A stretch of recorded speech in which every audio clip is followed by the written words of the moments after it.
Taste లో good, సిటీలో street food, నగర వాసులను ఉవ్విళ్లూరిస్తున్న వీధి తినుబండారాలు. పూర్తి వివరాలకు చదవండి రేపటి సాక్షి దినపత్రిక. అందరికీ నమస్కారం. నేను మీ చిలకమర్తి ప్రభాకర్ చక్రవర్తి శర్మ. మనకి అక్టోబర్ 2 విశేషించి 2024 సంవత్సరంలో సంపూర్ణ సూర్యగ్రహణం ఏర్పడుతుంది. మనకి మహాలయ అమావాస్య అయినటువంటి భాద్రపద మాస కృష్ణపక్ష అమావాస్య రోజు, భాద్రపద అమావాస్య తిథి నాడు మహాలయ పక్షంలో మనకి సూర్యగ్రహణం ఏర్పడడం ఇది చాలా విశేషం. ఇది చాలా అరుదుగా ఇలా మనకి మహాలయ పక్షంలో గ్రహణం ఏర్పడుతుంది. అయితే జ్యోతిష్ శాస్త్ర ప్రకారం ఇది కొంత ఈ గ్రహణం ఏ దేశాలలో ఏర్పడుతుందో ఆ దేశాలకి కొంత అరిష్టం ఏర్పడేటువంటి స్థితి మాత్రం చిలకమర్తి పంచాంగరీత్యా దృక్ సిద్ధాంత పంచాంగ గణితం ఆధారంగా తెలియజేస్తున్నాను. ముందుగా ప్రేక్షకులందరికీ ఈ సంపూర్ణ సూర్యగ్రహణం ఏదైతే ఉందో, ఈ వలయాకారంలో ఈ గ్రహణం ఏదైతే ఏర్పడుతుందో సూర్యగ్రహణం, ఇది భారతదేశంలో సంభవించట్లేదు. అందువల్ల భారతదేశంలో కనిపించకపోవడం చేత, భారతదేశంలో సంభవించడం లేకపోవడం చేత ఇక్కడ ఆలయాల్లో ఎలాంటి నియమాలు పాటించాల్సినటువంటి పరిస్థితి, ఎలాంటి అవసరం లేదని తెలియజేస్తున్నాను. అయితే ఇది మిడిల్ ఈస్ట్ వంటివి, యూరోప్, అమెరికా వంటి దేశాల్లో ఎక్కడైతే గ్రహణం ఏర్పడుతుందో,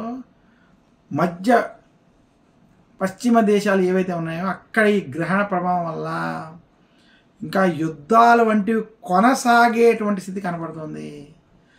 ఆర్థిక సంక్షోభం ఏర్పడేటువంటి స్థితి స్పష్టంగా కనపడుతుంది.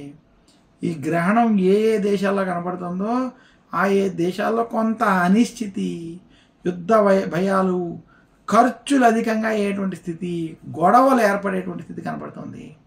ఈ గ్రహణం ఏర్పడే సమయానికి తోకచుక్క వంటివి కూడా పడడం వంటివి జరగడం, కొంతమంది ప్రముఖులు కూడా కొంత దూరం అయ్యేటువంటి స్థితి జ్యోతిష్ శాస్త్ర ప్రకారం తెలుస్తుంది.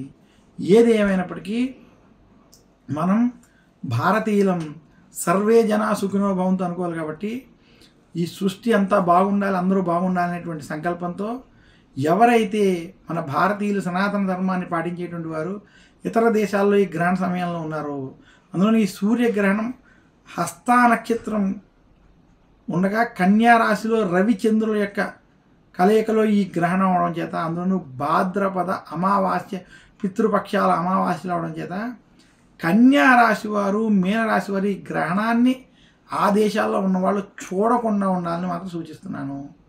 ఈ గ్రహణ సమయంలో మీరు పాటించుకునేటువంటి నియమాలు పాటించుకుంటూ సూర్య ఆరాధన వంటివి చేసుకోవడం, రాహుకేతు జపాలు వంటివి చేసుకోవడం, అలాగే ఆధ్యాత్మిక సాధకుల ధ్యానం వంటివి ఈ గ్రహణ సమయంలో చేసుకోవడం వల్ల మరింత శుభ ఫలితాలు కలుగుతాయి.